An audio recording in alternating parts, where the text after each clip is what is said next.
If you believe in tenants' rights, if you want to help preserve the housing we have and expand the supply of affordable housing, you have tuned to the right channel.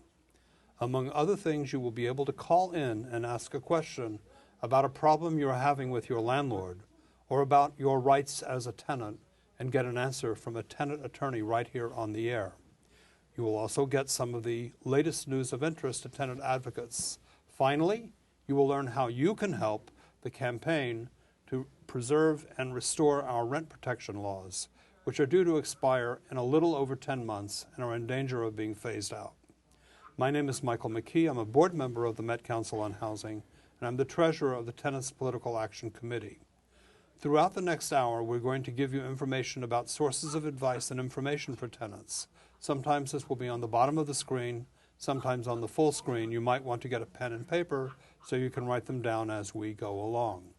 Our guest for this program is Jennifer Rosen of the tenant law firm Fishman & Mallon. Welcome, Jennifer. Thank you, Michael. I'm so happy to be here. Yeah, I think this is your first time. It's my debut. Your debut. You had a very interesting J51 case lately. Yeah, I thought July that? was going to be nice and sleepy since the judges are not always...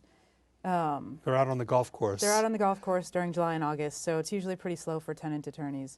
But I had a client come into my office who had an issue where the landlord was trying to increase his rent by some 500%, and in doing so, he started doing a little bit of research and figured out that his landlord was receiving a J51 tax benefit. And because he's receiving a J51 tax benefit... And he knew enough to know, this tenant knew enough to know what that meant. He's a very savvy tenant. Okay, great.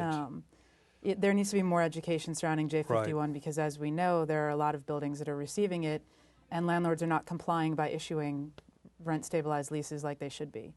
So we were able to keep this tenant in his apartment, and he notified the rest of his building, which was fantastic. Great, because they were everyone else was being treated the same way. Right. So the landlord, the benefit was actually expiring this year, so the landlord made a major push to try to get everybody out of the building.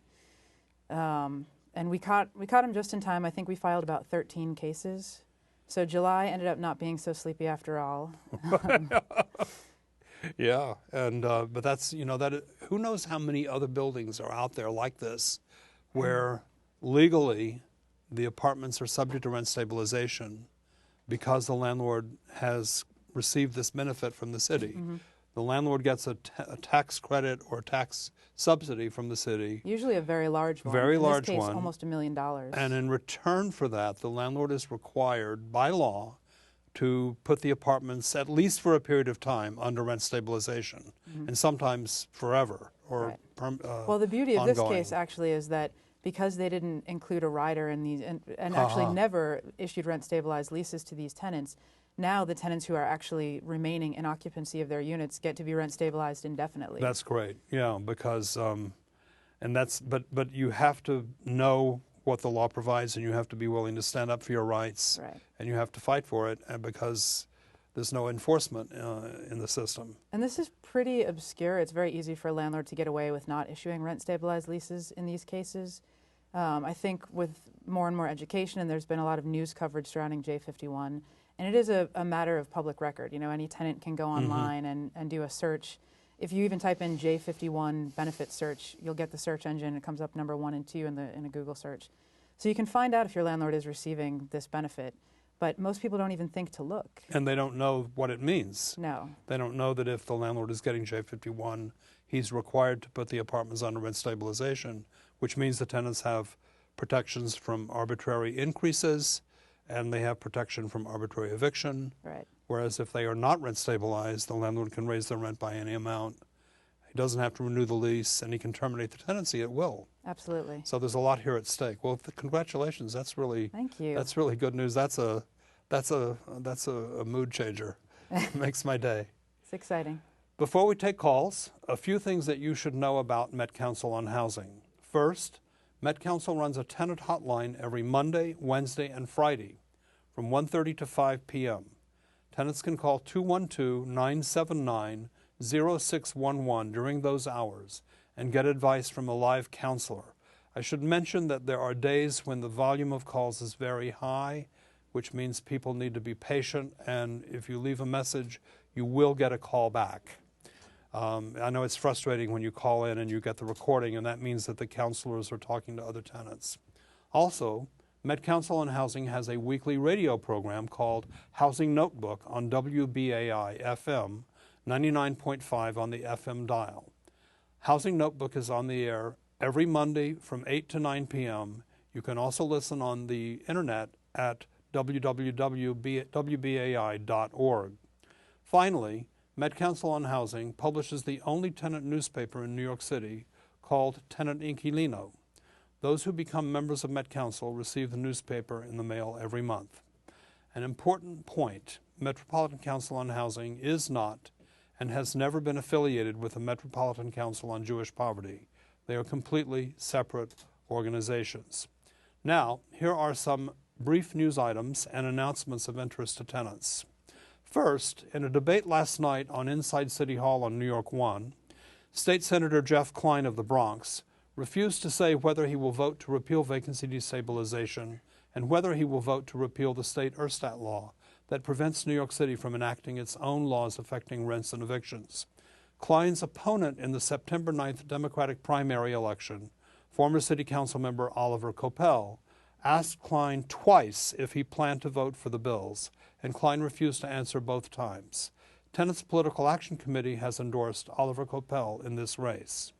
Next, New York One and Time Warner Cable TV in Albany have extended an invitation to Governor Andrew Cuomo and his challenger in the September 9th Democratic primary, Zephyr Teachout, to a televised statewide debate next week. Professor Teachout has accepted, Governor Cuomo has not. And when asked by reporters if he will debate her, claimed that the decision is not his to make, but his campaign. As everyone in politics and the media knows, Cuomo is notoriously controlling his campaign down to the finest detail, so his answer does not pass the laugh test.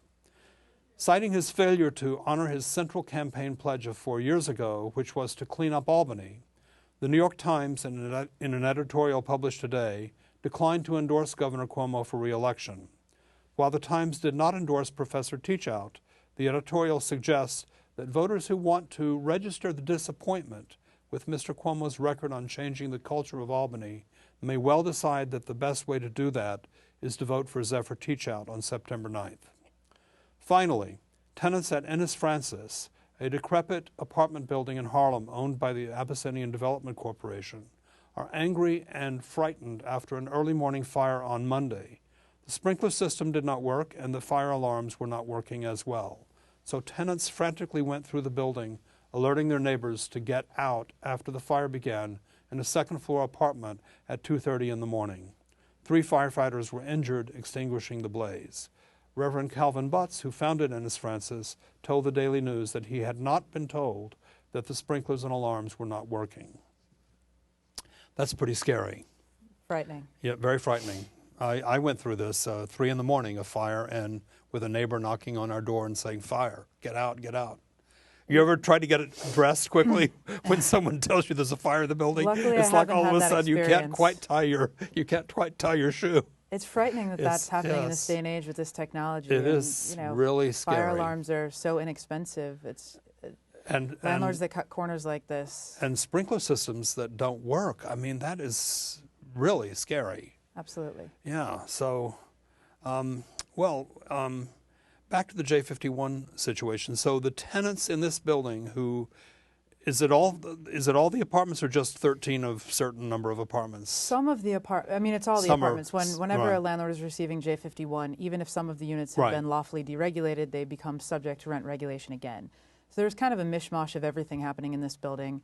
Some of them were rent stabilized and have proper leases because they've been there 25, 30 years. Others have been there since 2009 or 10 and have been subject to really insane increases. Anywhere from $4,000 to a $4,700 next year lease renewal.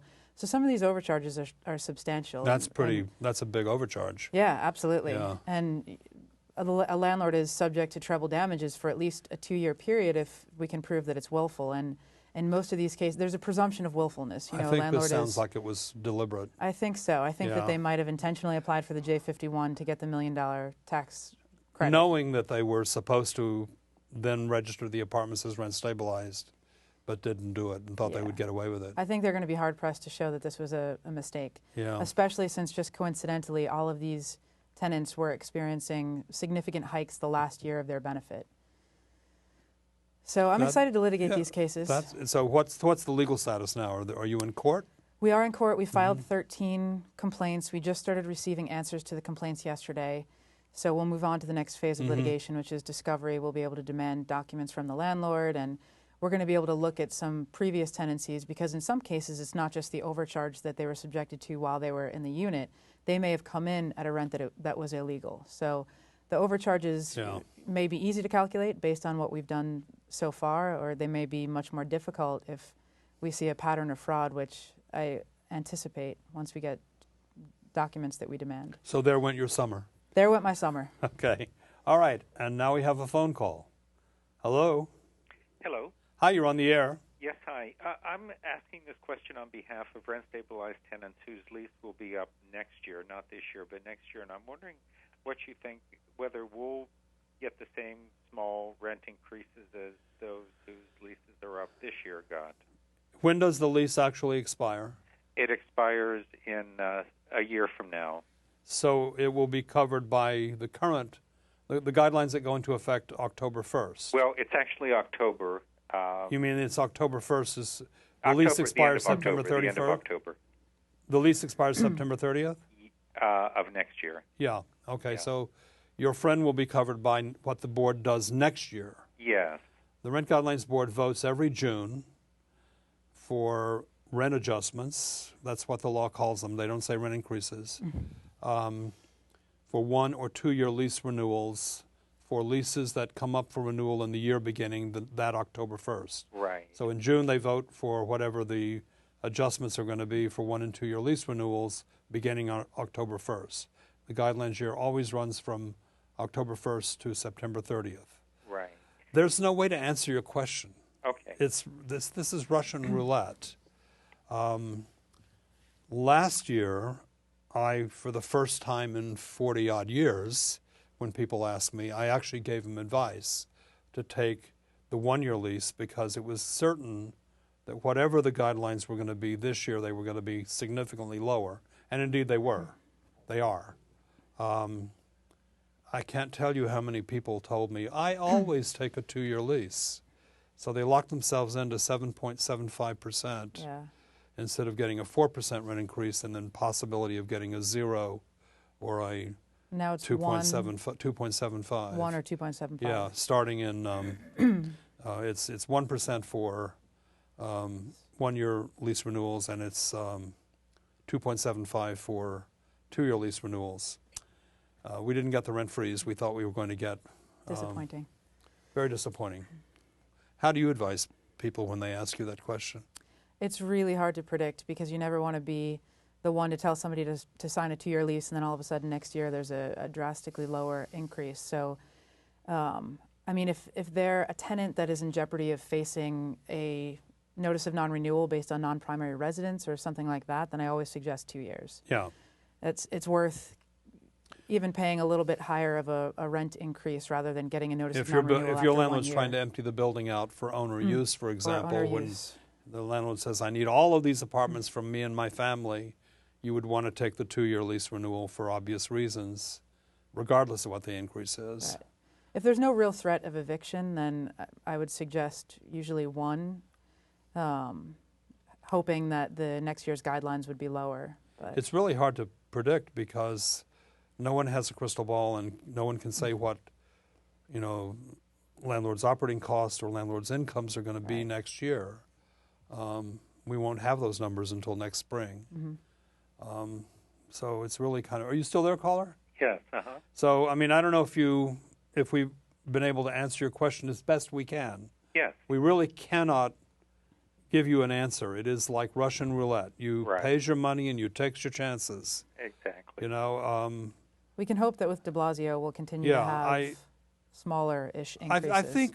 I think the and Mayor de Blasio will have the ability to replace 2 more of the public members whose terms expire this December, who were appointed by Bloomberg.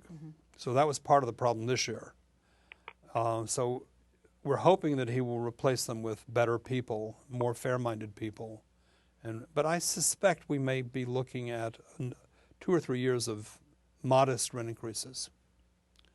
But there's no way to know for sure. That's right. So, okay. Well, thank you so much. Thanks for calling, and tell your friend good luck. Thank you. Thank you. Jennifer, I'd like to run something by you and see what you think. This is something that I've discussed with a number of attorneys, especially private bar attorneys, who deal with things like the Golub notice and owner use evictions and non-primary residence cases where landlords claim that the tenant is not using the apartment as his or her primary residence, which many tenants don't understand that that's grounds for deregulation. Right. You can lose your rent-stabilized apartment or your rent-controlled apartment if you're not actually living there. We've been proposing for some years to eliminate lease renewals under rent stabilization and to substitute statutory tenancy, which would, and that would also eliminate the 2-year lease renewal adjustment. Right. So you wouldn't have to guess anymore about whether you take a 1-year or 2-year. And instead of having people pay rent increases over a 24-month period as their leases come up for renewal, everyone would get the same rent adjustment on the same day of every year. So on January 1st of every year or March 1st of every year or whatever date we finally settled on, every apartment under rent control and rent stabilization would get the same rent adjustment, X%. Okay. Up or down. What you're obviously losing here, among other things, 2 things that it seems to me you're losing. You're losing the protection of the Golub notice, which is a procedural defense for these kinds of cases. Right. It's from a court decision called Golub, right? Yes. Yeah. It's a great way to get cases dismissed too if they're not served properly within a very that's technical. That's why private bar attorneys in particular have expressed to me worry about getting rid of lease renewals just in terms of losing that defense. So the tenant could be actually guilty of not living in the apartment and living somewhere else.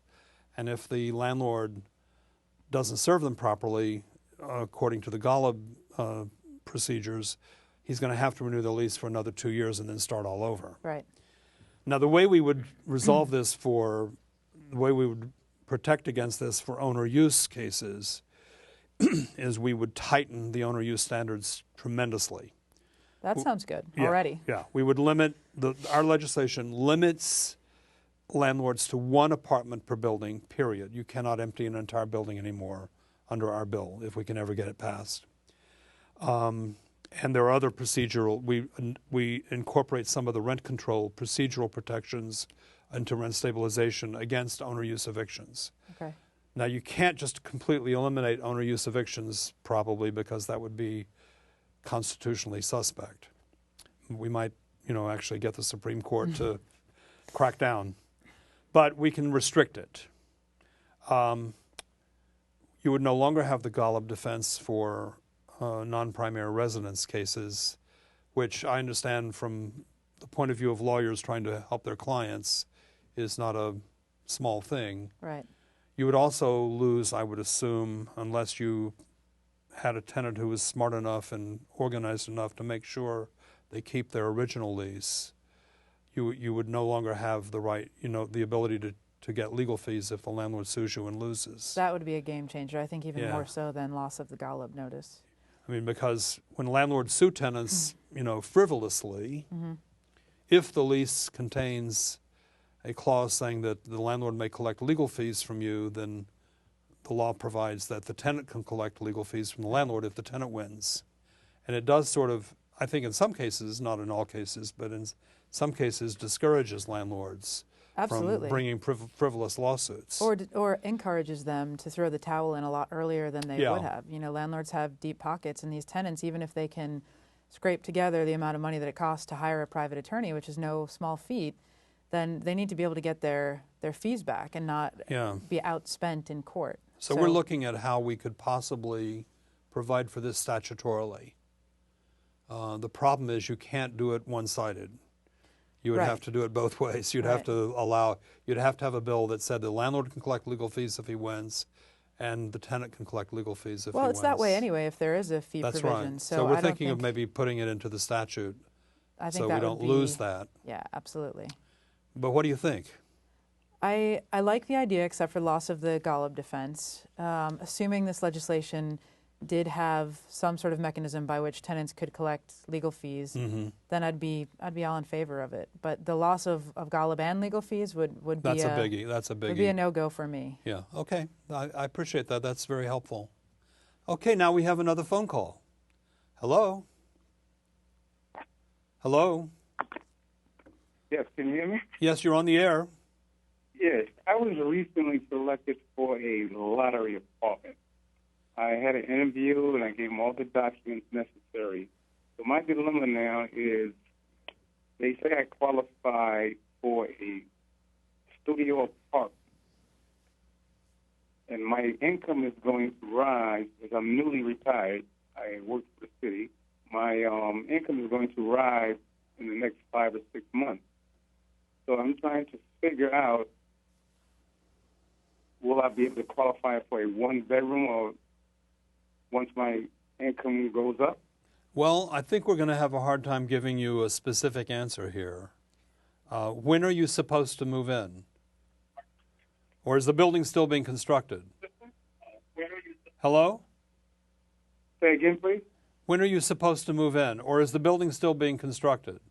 Well, the building is almost 95% done. They told me October. I don't know if we can answer this. Do you have any insight into this? I mean, Have you already qualified? Have you already submitted an application Yes. and qualified for the studio? Yes, I've qualified there for the apartment, and I'm worried if I move into the studio and then my income goes up in December, will they be able to say, oh, well, now your income went up, you're going to have to leave after your first year? I don't think they would require you to leave. You might have to pay more rent. Right. I would look carefully, and I think. think that most of these buildings, is this through HPD? Who is the lottery program through? Yes. It's through HPD. The city's housing agency, HPD? Well, no, it's not. It's a private developer. I'm sorry. That's all right, but I mean, there's some government agency involved, no doubt, because otherwise private developers wouldn't be doing this except pursuant to a government subsidy. Right. So, Right. do you know which government agency is in charge of this particular project? Yes, I think it is HPD now I say it. I think it is HPD. HPD, okay. I mean, they have very technical guidelines. Without reading the application and the guidelines that go along with that, I think it would be impossible for us to answer. What I would argue if I was your attorney is that you submitted accurate information when you applied, you qualified when you applied, so whether that means you have to pay more rent or maybe you transfer to a larger unit, I don't know. That would be part of the regulations that you should read, but I don't think that you would be disqualified after being eligible based on the information that you initially submitted. I don't think they would require you to move. I've never heard of that. No. Okay, that makes sense. But you need to bone up on the regulations, and there are regulations governing these programs. So, and good, lucky you. I know. Congratulations. I mean, people, Yes. 5,000 people apply what for would be 100 my- apartments. It's Yeah. like incredible. Yes. What would be my chances of getting a one-bedroom? That's impossible to predict. Probably slim, I Yeah. would guess. But we can't really give you a definite answer. Okay? Hello? I think he's gone. I think so. I mean, all of these Okay, programs. thank you. Okay, thanks for calling. Good luck. Yes, thank you All very these- much. All these programs have rules. I mean, they have to. Not abide just the- rules, a whole booklet that they give Yeah, you when yeah. you apply. Okay, now we have another call. Hello? Hello? Hello, Hi, you're on the air. okay. I'm a rent-stabilized tenant in Chelsea, Okay? and the landlord, my lease is up the end of this month, August. The landlord did not get me the renewal lease until about 2 or 3 weeks ago. My understanding is it has to be 90 to 150 days. So I believe that my effective date for the new lease would be after October the 1, so it would come under the new increases rather than the old. Would that be correct? The law provides that you have 60 days to answer regardless of when the landlord sends you the lease renewal offer, right? So it's his hard luck. Now he's going to probably scream and holler about this, but you're going to need to stick to your guns. How would you advise the caller to proceed? I would usually advise the tenant to write to the landlord and cite the law. You can do a quick Google search. I don't know it off the top of my head, but cite the law and state that you're entitled to a lease that starts after October 1, and you can choose either the 1% or the 2.75. And lucky you. Yeah. That's fantastic. Yeah, because otherwise your choice would be 4% or 7.75%. Right. And the fact that he's late is his problem, not yours. In other words, only you can cheat yourself out of that 60-day period that you have to make a response. Make sure you respond within 60 days, but you don't have to respond before. And it's what? Usually 30 days after you, if the landlord's late sending the lease renewal offer, how would the timetable work? Your lease expires what, August 31st? Yes. Okay, so if they just, I believe the law is if they just provided you with a lease now, you can demand that it start 90 days from the date that they sent it to you. I think that's right, yeah. So that would be August, September, October, sometime early November. November. Demand that it start November 1. That's when the increase begins, and that's when you can choose either the 1 or 2.75. And the landlord the increase would not begin. It actually begins October 1st. The new increases begin in October. But you would begin on November 1st, and you could choose a 1% rent adjustment for a 1-year lease renewal or a 2.75 for a 2-year lease renewal. I sent the lease back, but I made the adjustments on the lease. Oh, you already sent the lease back? I sent it back immediately. And what does that say about the effective date? I put the effective date at October 1. That's okay. Did you keep a copy? Oh, of course. Yeah. Okay. Good. Well, let us know how this works out. Yeah. But it sounds like maybe you did it right. Yeah, that's okay. Yeah. That's the same message that sending a letter to the landlord would send. You can alter the lease. They may not accept it because you altered it, but at that point, if they send it back to you and reject it because you did make amendments on it, you write to them at that point and enforce your rights under the law. And you can file a complaint with the State Housing Agency, which is, I think it's RA 90, Tenant's Complaint of Landlord's Failure to Renew Lease. Right. So that if they do try to do you out of this, you can actually file a complaint with the State Housing Agency, DHCR, and they will order the landlord to do what the law provides. Usually threatening to do that, and with the knowledge that the landlord understands that you know your rights and you're threatening to file something with DHCR, they'll likely comply and send you a new lease. Okay, good. Thank you very much. Yeah. Good luck. Thanks for calling. Good luck. This happens so frequently, and so many tenants give in because they're afraid that they won't get a new lease, or they're afraid they're just afraid of the landlord, and they agree to this because even though the landlord is in the wrong. I mean, again, if we got rid of lease renewals, we get rid of this entire category of landlord-tenant dispute. It's true. It's very technical, and I think it frightens a lot of people. They see all these windows of time that they have to respond to. Tenants don't believe you when you tell them it's not the lease that protects you, it's the law. Yeah. And I get that a lot. And if the landlord doesn't renew your lease, you're still a rent-stabilized tenant, and you cannot be evicted.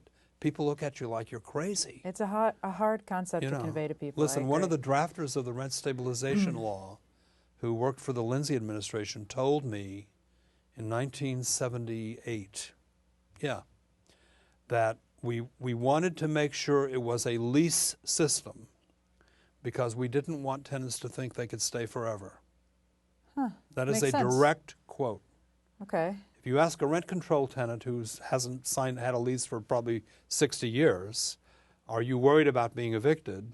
They look at you like you're crazy. If you ask a rent stabilized tenant, Are you worried about not getting your lease renewed? They're like terrified. It's psychological. Okay, we're going to take a break now and show you a brief film about last week's rally and march in Harlem for real affordability. This film was created by Alessandro and Maeve Cavadini of the Mitchell-Lama Film Project. We'll be back when it's over. Affordable, low-income housing. That's why we're here.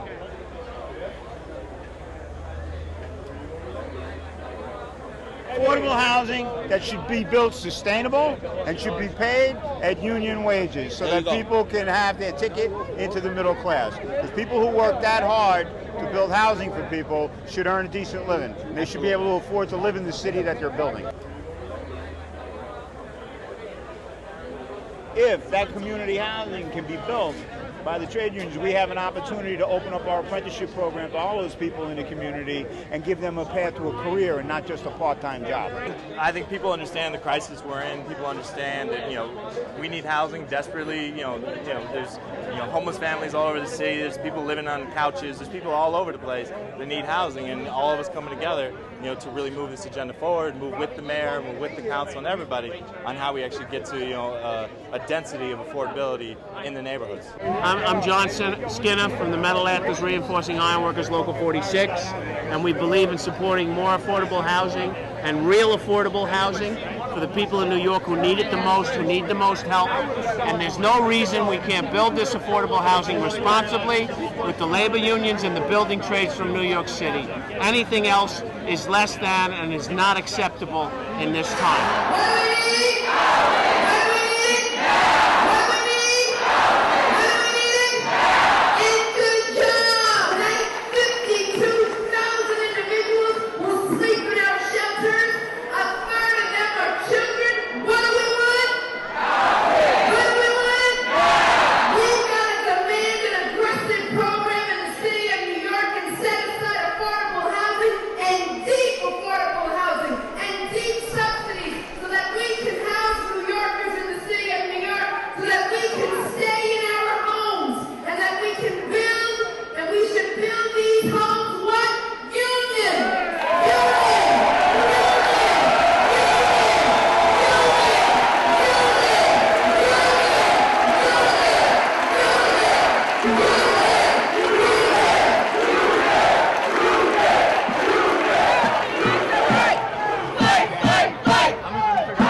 The violence that is being wreaked upon many people of color in this country. And we too often have a limited view of violence. Killing an 18-year-old boy who is unarmed is violent. When police take the law into their hands and decide that they are judge, jury, and executioner, that is violence. But we have to begin to reimagine what violence looks like. When you live in Harlem, to be exact, as we are in Harlem, when you live in Harlem and the average rent is $2,400 a month, but the median income is $20,000 a year, that is just as violent when people are living in the city. They're being afford the city. That is violent. That is a violent.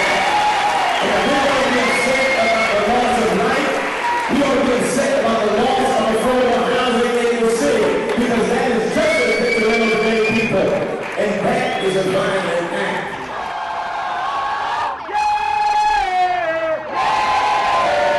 Everywhere we go,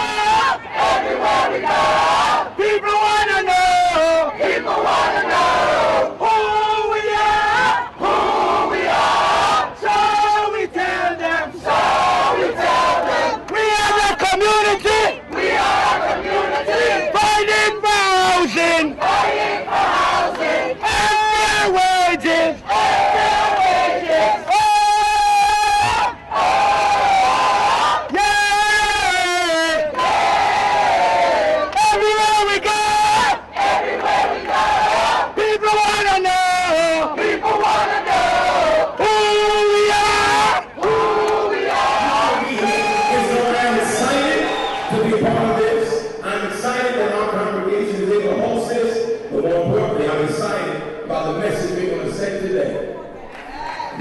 excited about the strength we'll demonstrate from this point on.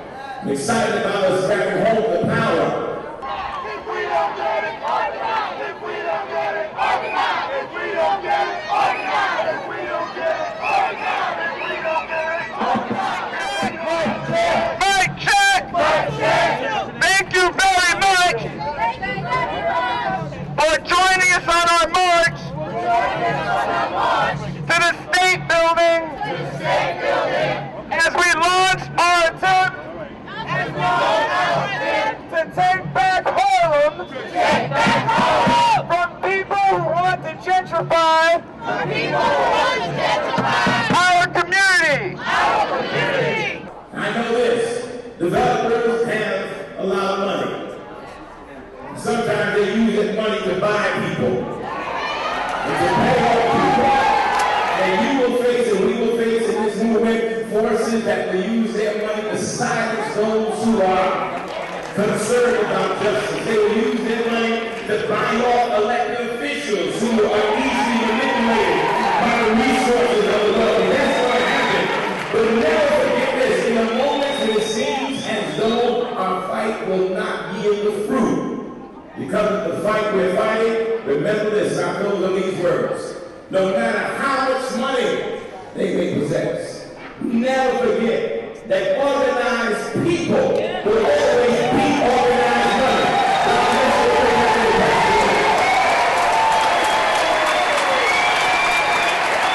Come on, let's make some noise!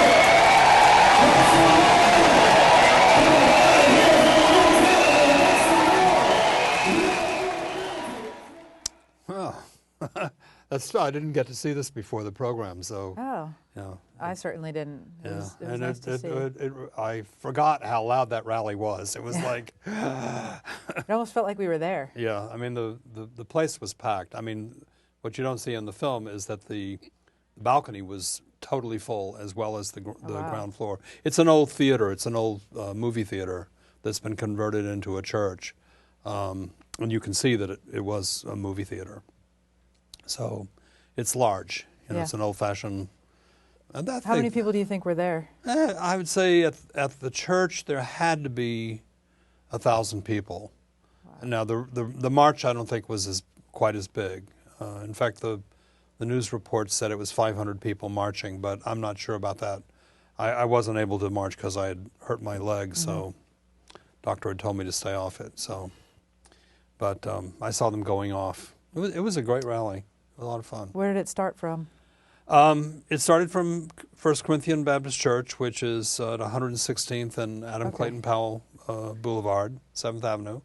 And they marched from there to the State Office Building at 125th and Adam Clayton Powell Boulevard. So short march. Short march, yeah. But powerful. Yeah, and lots of children, lots of old people. It was great. Excellent. And the remarkable thing about this coalition now is that the construction unions have allied themselves with the housing advocates demanding more and real affordable housing. So it's quite an exciting thing. Yeah. We'll see how the de Blasio administration responds, but I mean the demand here is for 50% of all new housing to be permanently affordable, and affordable to people who actually live in the community, not just below market, which is what a lot of what we have now. Do you know if anyone from his administration attended the rally, or if there's been a response from him? I didn't see anyone. Now, it could be that the mayor's office had someone there, but I didn't recognize anyone, and I know a lot of them. And they haven't issued any sort of Not that I'm aware of, but we shall see. We shall see. Keep our fingers crossed. Now for an important announcement. Next Friday, September 5th at 11 a.m., a new coalition is launching a campaign to stop illegal hotel operators from removing rental apartments from the residential housing stock and converting them to illegal hotels. This is happening in light of an expensive and slick advertising campaign by Airbnb trying to convince New Yorkers that, quote, Airbnb is great for New York City. Many tenant advocates believe that Airbnb is a disaster for New York City. The rally is at 11 a.m. next Friday, September 5th, on the steps of City Hall. If you want to help preserve our affordable rental housing, please join us. And we'll put this information up again. Do you have you had any clients come to you because they have rented their apartments illegally through an online service like Airbnb? I have. I've had a whole host of these people sort of don't know cases. that they're People don't know that it's illegal. I mean, up until recently, Airbnb didn't have any sort of disclaimer where they would try to prohibit people from renting multiple dwellings or from renting their units out entirely. That people didn't know that they should be remaining in their units if they're renting out their couch or a spare bedroom. So I have had tenants come in who have been on both sides of the coin. They've either rented out their bedroom or their apartment entirely, or they've lost their job, so they're renting out a spare bedroom, or somebody's paying them a small amount of money to be on their couch. But I think those instances are fewer than the instances of abuse where people rent lots and lots of apartments. If you are in occupancy, if you are still there, and you have someone come into your apartment and stay with you, even if they pay you money, you're not violating the illegal hotel law. You might be violating your lease or your house rules. There was the shareholder at Penn South last fall that was written up in the New York Times, and he was renting out his balcony because at Penn South they have the enclosed balconies. I didn't hear about this. Oh, it was a big article in the New York Times. He got evicted because even though he was there as host and was never absent when the people were there he was renting to, there are very strict rules at Penn South against profiteering. You're not allowed to charge anyone anything by way of rent or any kind of consideration for letting them stay with you. And I think he got evicted. And that was not Airbnb. It was a different online service, but it's the same kind of problem. Right. But generally speaking, if you're in occupancy, it's safer. But if you're not there and you leave your apartment and you rent it to somebody through one of these online services, that's basically illegal subletting. Absolutely. And almost every lease that I've ever seen prohibits subletting without the landlord's consent. And you can get evicted. Right. And short-term rentals in general, if it's less than 30 days, are prohibited. Yep. So this is a very real cause for concern, and Airbnb is they must be spending millions of dollars on these ads. I mean, it's incredible. Everywhere you go, the subway, Penn Station. Right. I mean, they're pulling on people's heartstrings, and there are those few instances where there's a grandmother that is trying to supplement her income, and even though she's got a rent-stabilized apartment, maybe the rent is still a lot for her to swing, so she rents out. Or someone who loses their job, or somebody who has been ill. I mean, it's understandable that and you don't want them to lose their apartment because they can't afford their $1,200 rent. Yeah, but it's really, really frightening, and they're going to. We dodged a bullet this year. We stopped them from getting anything in Albany, but they'll be back next year. You think? Oh yeah. Oh yes. They're not going. They're not giving up. They make way too much money to roll over that easily. Listen, Airbnb has been they've been valued at $10 billion, and they're planning an initial public offering. Isn't it just a 4-year-old company? They're pretty young. I think 2007, 2008, something like that. I think, but the basic problem with their IPO is that their business in New York City is illegal. So they want to change the rent laws to make this possible. Right. And we don't want them to get away with that. Okay, now we have another call. Hello? Hi. Hi, you're on the air. Hi. I'm a teacher, and I'm planning to retire in 2 years, and I'm 69, so I'm over 65. I'm a stabilized tenant. Can I get a reduction in my rent once I, retire and have a lower income? No. Unfortunately, the rent stabilization doesn't work that way. You might be eligible for SCRE, Senior Citizen Rent Increase Exemption, which would freeze your rent, but it wouldn't roll it back. Rent stabilization, rent regulation is not income-based in that you don't pay a percentage of your income. It has nothing to do with your income. You pay what the legal rent is, and that's it. Right. Am I missing something? You're not missing anything. It's unfortunate. No, thank you so much. It was a question I've been thinking about for a while. Well, if your retirement income is below $50,000 per year, and that's if, you would probably qualify for what's called SCRE, the Senior Citizen Rent Increase Exemption Program, which means your rent would be frozen. Okay. And you would not have to pay any further rent increases. And by the time you retire, it is possible the SCRE income eligibility threshold will be raised again, although I frankly don't think we're going to see it for a few years. They jumped it from 29,000 to 50,000 this year. Yeah. So, but you might want to keep that in mind. Absolutely. I wrote it down, and I'm going to keep it in mind. And Thank you so could much. talk to, some financial planner. Is there some legal way to, you really cannot do this illegally because that's very dangerous and you can get evicted, but if you can figure out some legal way to reduce your income to be under the threshold, but that's what it takes. I just have my teacher's retirement and the Social Security. I'm sure the Social Security will account too, right? Yes, it does. That's income. Yeah, that's income, right? Yeah. Mm-hmm. So it would be a combination of your pension from the teacher's pension fund and your Social Security. Right. Okay? Okay. It was worth a question. Thank you so much. Good luck. Thanks for Okay. calling.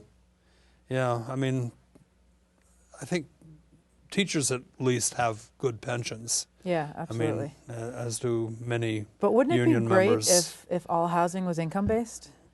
It would in a lot of ways. It would be great, I mean, For a lot of people, I think. It would be also much more complicated and much more That's true. Administratively difficult. Right. The rent-stabilized laws aren't complicated enough. Right. But I mean, if you had it based on income, then you'd have to certify everyone every year. I mean, that's a lot of work. But it would certainly, and if you had any kind of provision for reducing rents of really low-income people, I mean, a lot of people, by the time they get into SCRE, their rent's already so unaffordable Right. that no wonder they try to, rent through Airbnb or whatever. Okay, now we have another call. Hello. Hello. Hi, you're on the air. Oh, thank you. I don't know if I can make this question clear, but I'm presently living in a two-type of situation. My apartment is rent stabilized, and I've been here over 40 years.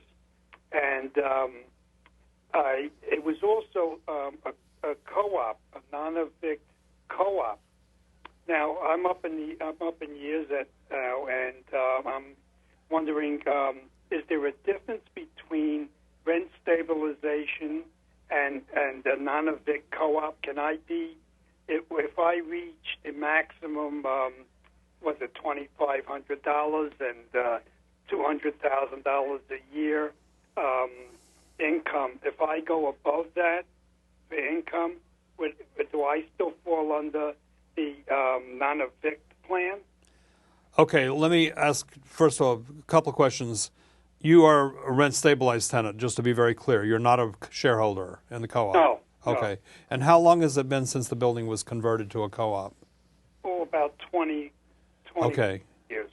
And your concern is that once your rent reaches $2,500 and your income, household income reaches $200,000, you would conceivably be subject to eviction for high income deregulation, right? Yes.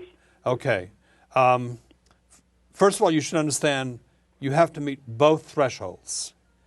It's only when the rent reaches $2,500 a month under rent control or rent stabilization that the landlord is allowed to require the tenant to go through the income certification.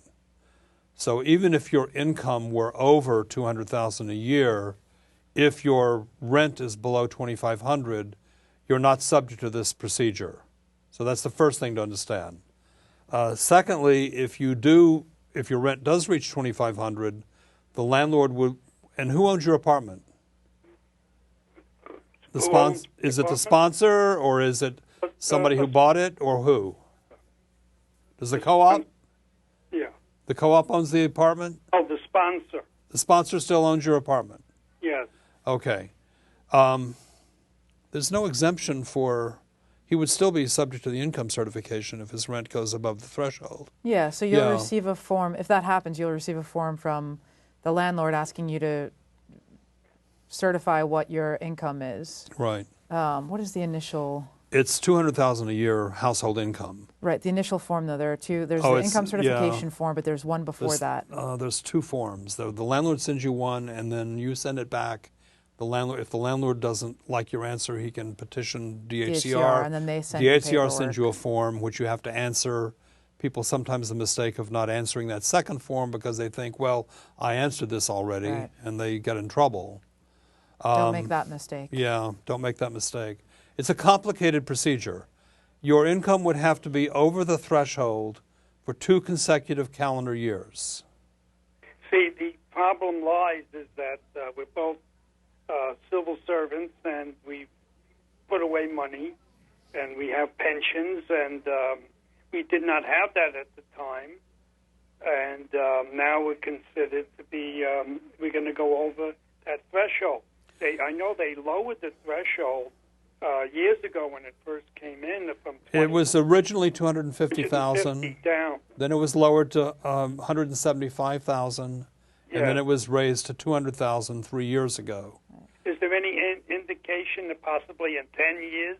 It could be conceivably, the rent laws are up for renewal next year. It's possible this will be on the table and that we could get an exemption for elderly people, people with disabilities, so they would not be subject to eviction for high income. It could be that we could get the threshold raised again. I wish I could say the chances of getting this repealed were good, but I don't think so, because no matter what you say, it looks like we're defending rich people. Rich people? I know, believe me, this is Albany. This is Planet Albany. And when if you're a legislator from upstate New York, you cannot conceive of somebody paying $2,000 a month rent. I mean, they can't even get their mind around it. It's totally foreign. But just so you know, if you have savings, that is not income. The interest on the savings would be.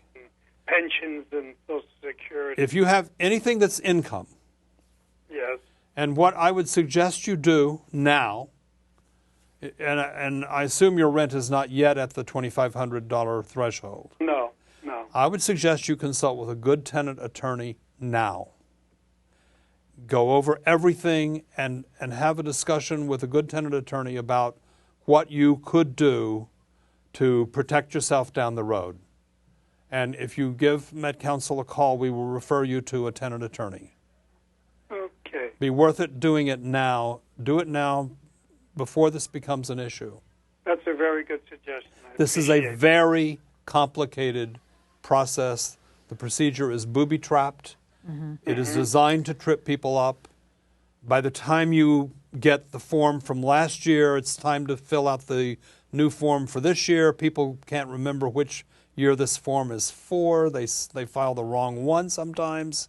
It's a big problem. So I would suggest talking to an attorney now. All right, thank you. How many of these cases do you have at your firm? We get a lot of them. We have clients Yeah. that come to us every year and ask us to just fill out the forms for them so that they don't even have to Yes. think about it. Wow. We keep files open for them, and we just send them I in always as a matter of routine. I advise tenants Think that about it. unless you are the most organized person in the world, And there are tenants that can do it. I know people who do it themselves. But if you're like me, and you, instead of having careful files, you just have stuff piled up on your desk, get an attorney to handle this for you every year. It's worth the cost. Yeah. Because screwing it up, you can lose your apartment even if your income's below the threshold. Right. So I always advise tenants, unless you are super well organized, hire an attorney to handle this. It's a good suggestion. Because what's at stake here is your apartment. Any other questions? No, just thank you very much. You're welcome. Thanks for calling. Bye-bye. Give us a call, and we will refer you to. When I get a referral, what would be the number to call for a referral? It'll be on the screen. It's the Met Council on Housing. The Met Council on Yes, Housing? the number's on the screen right now. See it?